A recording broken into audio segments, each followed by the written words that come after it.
भारतीय proxy match referee Andy Pycroft ने पाकिस्तान से माफी मांग ली। पाइक्रॉफ्ट ने कप्तान सलमान आगा, टीम मैनेजर से माफी मांगी। चेयरमैन पीसीबी मोहसिन नकवी ने प्रेस कॉन्फ्रेंस में बताया कि एक बहरान चल रहा था, मैच रेफरी पर एतराज था, लेकिन कुछ देर पहले उसने माजरत की। आईसीसी मामले की इंक्वायरी करेगा। क्रिकेट सियासत से बालातर होनी चाहिए। बॉयकॉट पर वजीर आजम और सबकी हिमायत हासिल की। शुक्र है अल्लाह ताला ने पाकिस्तान की इज्जत रखी। हमारा फोकस क्रिकेट पर होना चाहिए।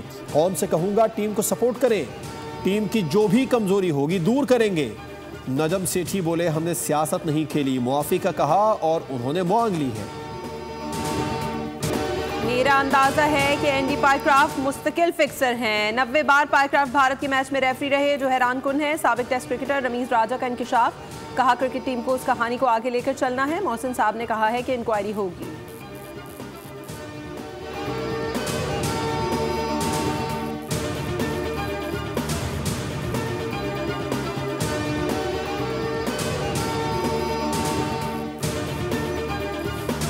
एशिया कप यूएई का पाकिस्तान के खिलाफ टॉस जीतकर फील्डिंग का फैसला। पाकिस्तान की बैटिंग जारी। टॉस के मौके पर माफी मांगने वाले मैच रेफरी एंडी पाइक्रॉफ्ट भी मौजूद। कप्तान यूएई बोले मैं समझता हूं आज ओस का हम किरदार होगा। कप्तान सलमान आगा ने कहा कि हम भी बैटिंग करना चाहते थे। कौमी टीम में 2 तब्दीलियां की गई हैं। हारिस रऊफ और खुशदिल शाह को टीम में शामिल किया गया। सुफियान मुकीम और फहीम अशरफ को ड्रॉप किया है। मैच की फातेह टीम सुपर 4 राउंड के लिए क्वालिफाई करेगी।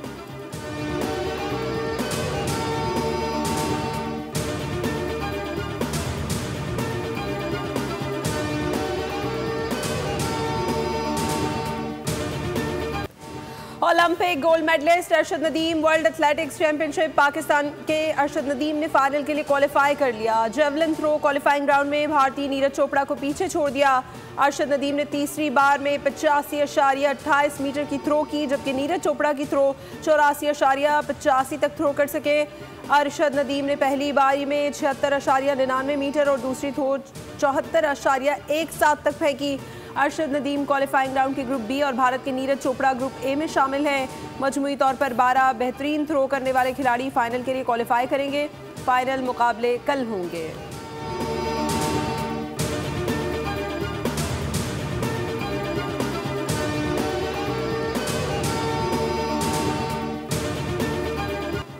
वज़ीर आज़म शहबाज शरीफ की सऊदी अरब आमद। वज़ीर आज़म के जहाज़ का सऊदी फ़ज़ाई हुदूद में दाखिले पर F-15 लड़ाका तैयारों ने इस्तकबाल किया। वज़ीर आज़म को 21 तोपों की सलामी और सऊदी अरब की अफवाज के चाको 54 दस्ते ने सलामी पेश की। वज़ीर आज़म सऊदी वलीअहद मोहम्मद बिन सलमान से मिले। 2 तरफ़ा उमूर और ख़ित्ते की सूरत हाल पर तबादला ख्याल किया गया। तर्जुमान दफ्तर ख़ारजा के मुताबिक वज़ीर आज़म कल सऊदी अरब से बरतानिया रवाना होंगे। 21 सितंबर को बरतानिया से अमरीका जाएंगे। वज़ीर आज़म 22 सितंबर को न्यूयॉर्क में फ़लस्तीन से मुतालिक सरबराह कॉन्फ्रेंस में शिरकत करेंगे।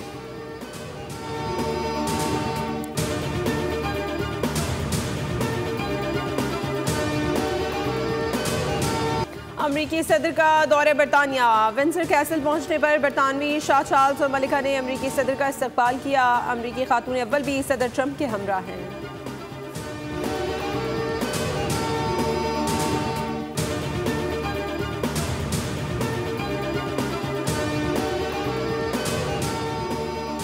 IMF से $7 अरब के कर्ज की अगली किस्त लेने का मिशन।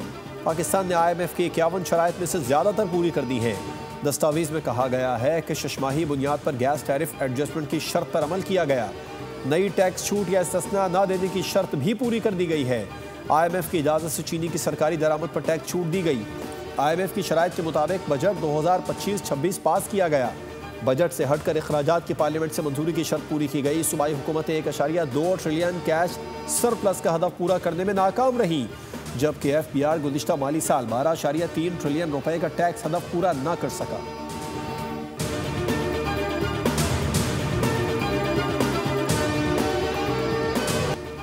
सैलाब मुतासरीन की बहाली और टैक्स हदफ पूरा करने के लिए मिनी बजट लाने का इम्कान। मुजवजा मिनी बजट से कम अज़ कम 50 अरब रुपए इकट्ठे करने का हदफ मुकर्रर।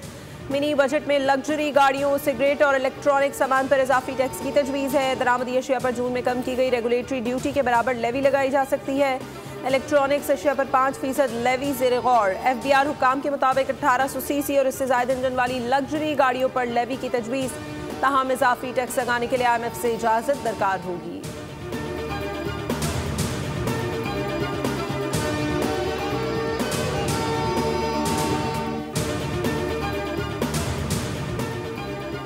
पंजाब के दरियाओं में पानी की सतह में कमी के बाद दरिया सिंध में गुड्डू और सखर बैराज के मकाम पर ऊंचे दर्जे के सैलाब के बायस कच्चे के इलाके ज़ेर आब। 100 से ज़ायद देहात का ज़मीनी राबिता मुनक़ता। दरिया सतलुज के सैलाब में कमी आने के बावजूद उच्च शरीफ, तहसील खैरपुर, तहसील सदर बहालपुर में दर्जनों बस्तियाँ बदस्तूर सैलाब में डूबी हुई हैं। सैलाब में फंसे लोगों को कश्तियों के जरिए खाने की फराहमी जारी।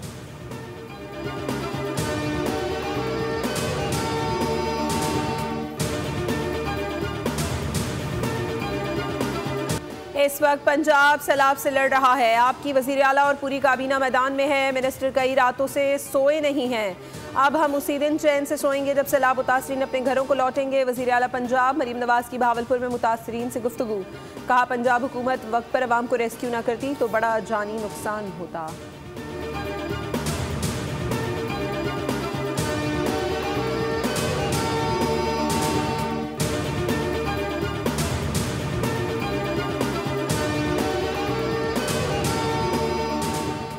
मौसमियाती तब्दीली, दहशत गर्दी, वबाओं से कोई मुल्क अकेला नहीं निपट सकता। चीन दुनिया को इस्तेहकाम की तरफ ले जाने वाला मजबूत हाथ है।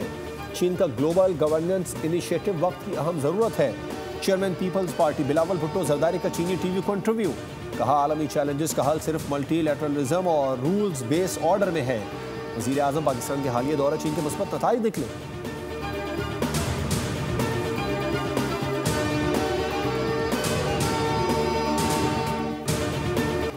ज़रिए इमरजेंसी पर दुरुस्त अमल ना हुआ तो ग़िज़ाई बहरान आ सकता है। ज़रिए इमरजेंसी से पूरे मुल्क को फ़ायदा होगा। वज़ीर आला सिंध मुराद अली शाह की मीडिया से गुफ्तगू। कहा, किसानों को सपोर्ट करने के लिए जल्द पैकेज का ऐलान करेंगे। अक़वाम मुत्तहिदा में सैलाब मुतासरीन के लिए मदद की अपील करनी चाहिए। मुतासरा इलाकों से लोगों का इनखला जारी है। सैलाब के पेश नज़र सिंध हुकूमत की तैयारी पूरी थी।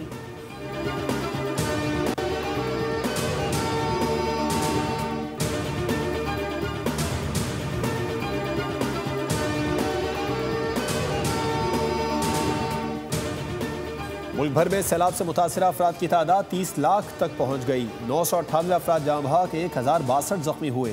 चेयरमैन NDMA की सेनेट कायमा कमेटी बराए मौसमियाती तब्दीली के इजलास में ब्रीफिंग। बताया, 29 लाख लोगों को पंजाब से रिलोकेट किया गया। सैलाब से मुतासर अफराद फ्लड कैंप्स में मौजूद हैं। मुतासर अफराद जहनी सेहत जैसे दीगर मसाइल से दो चार हैं। सूबाई हुकूमतों को देखना होगा लोग पानी के रास्ते में क्यों रहते हैं। पाकिस्तानी ग्लेशियर तेज़ी से ख़त्म हो रहे हैं। हर आने वाले सालों में मौसमियाती तब्दीलियों से ज़्यादा मुतासिर होगा।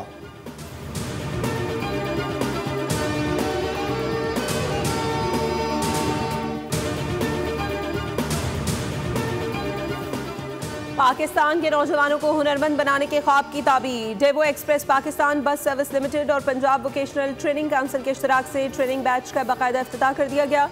PVTC डेवो पाकिस्तान के इश्तराक से पसमानदा नौजवानों को जदीद तकाज़ों के मुताबिक तकनीकी तरबियत फराहम करेगा। ट्रेनिंग का मकसद नौजवान नस्ल को हुनर से आरास्ता करके रोजगार के काबिल बनाना है। ट्रेनिंग डेवो पाकिस्तान के कॉरपोरेट समाजी जिम्मेदारी प्रोग्राम का हिस्सा है।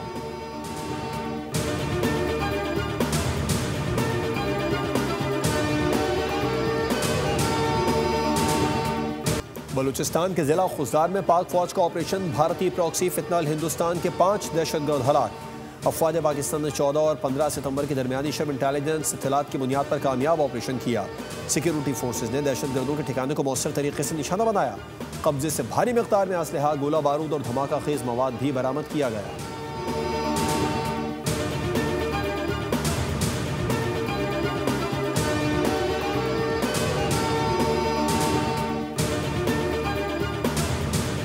DGISPR की आज़ाद कश्मीर में तलबा और असातिज़ा के साथ नशिस्त। Khan Mohammad Khan post graduate college और दीगर कॉलेजेस के तलबा और असातिज़ा ने शिरकत की। तलबा ने कहा, पाकिस्तान और कश्मीर की दुनिया की कोई ताकत जुदा नहीं कर सकती। पाक फौज के साथ खड़े हैं और जानों का नजराना देने से गुरेज नहीं करेंगे।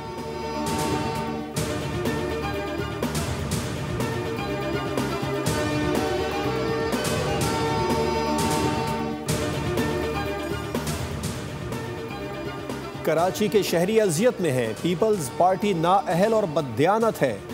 गुज़िश्ता 15 साल में 3,360 अरब रुपए का गबन हुआ। अमीर जमात इस्लामी हाफिज नईमुर रहमान की मलेशिया से वापसी पर कराची में सीनियर सहाफ़ियों से गुफ्तगू। रेड लाइन को फ्रॉड प्रोजेक्ट करार दिया। कहा, चंद हज़ार अफराद के लिए रेड लाइन बनाई गई जबकि यूनिवर्सिटी रोड पर लाखों लोग मुश्किलात का शिकार हैं। जमात इस्लामी हकीकी अपोजिशन है। वोट की चोरी को माफ़ नहीं किया। अब वोट की हिफाजत भी यकीनी बनाई जाएगी। नवंबर में लाहौर का इज्तिमा आम तब्दीली की बड़ी तहरीक का आगाज होगा।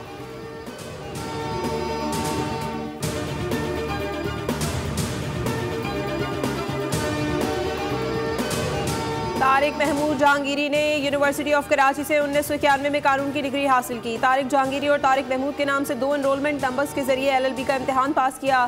तारिक महमूद जहांगीरी की जारी डिग्री से मुतालिक तफसील मंजर आम पर आ गई। तारिक महमूद जहांगीरी की डिग्री और मार्कशीट्स को यूनिवर्सिटी ऑफ कराची ने गैर कानूनी करार दे दिया। कहा एक ही पख्तूनख्वा, शुमाल मशरक़ी पंजाब, खिता पोठोहार, कश्मीर और गिलगित बल्तिस्तान में चंद मकामात पर तेज़ हवाओं, गरज चमक के साथ बारिश का इम्कान। महकमा मौसमियात के मुताबिक कराची में कल तक हल्की बारिश और बूंदाबांदी का सिलसिला वक्फे से जारी रहेगा।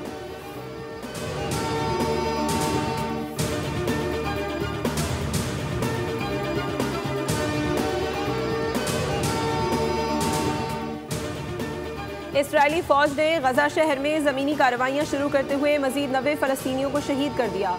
कई हफ्तों से जारी फ़िज़ाई बमबारी के बाद इसराइली फौज ने गजा शहर में ज़मीनी कार्रवाइयाँ शुरू कर दी हैं। उधर इसराइल की ज़मीनी कार्रवाइयों पर जर्मनी और यूरोपीय यूनियन की जानिब से मजम्मत की गई है। कहा ज़मीनी हमला गजा की संगीन सूरत हाल को मजीद बदतर कर देगा।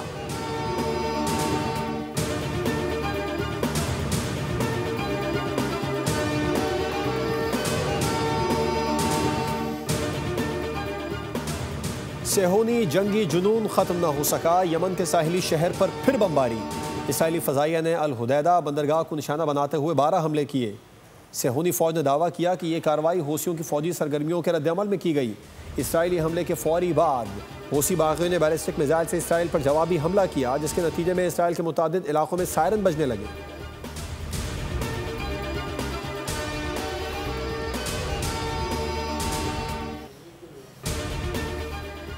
अमेरिका ने ईरान के मालियाती नेटवर्क पर नई पाबंदियां आयद कर दी। पाबंदी ईरान की कई शख्सियात और कंपनियों पर आयद की गई है। अमेरिकी महकमा खजाना के मुताबिक ईरान की मदद करने वाली 12 से ज़ायद हांगकॉन्ग और UAE की कंपनियों को ब्लैकलिस्ट किया गया है।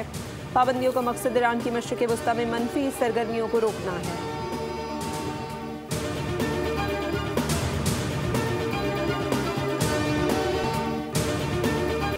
यूएफा चैंपियंस लीग में स्पेनिश क्लब रियल मैड्रिड की ओलंपिक मार्सिल के खिलाफ 2-1 से कामयाबी।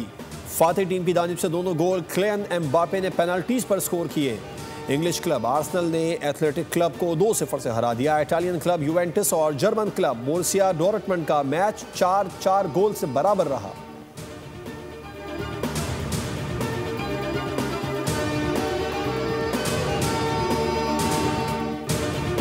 दुनिया मौसीकी बादशाह उस्ताद अमानत अली खान को बिछड़े 51 बरस बीत गए, मगर उनकी गाई हुई गज़लें और गीत आज भी मद्दाहों के कानों में रस घोलते हैं। उस्ताद अमानत अली खान को फ़नी खिदमात पर हुकूमत पाकिस्तान की तरफ से सदारती अवार्ड बराए हुस्ने कारकर्दगी से भी नवाजा गया।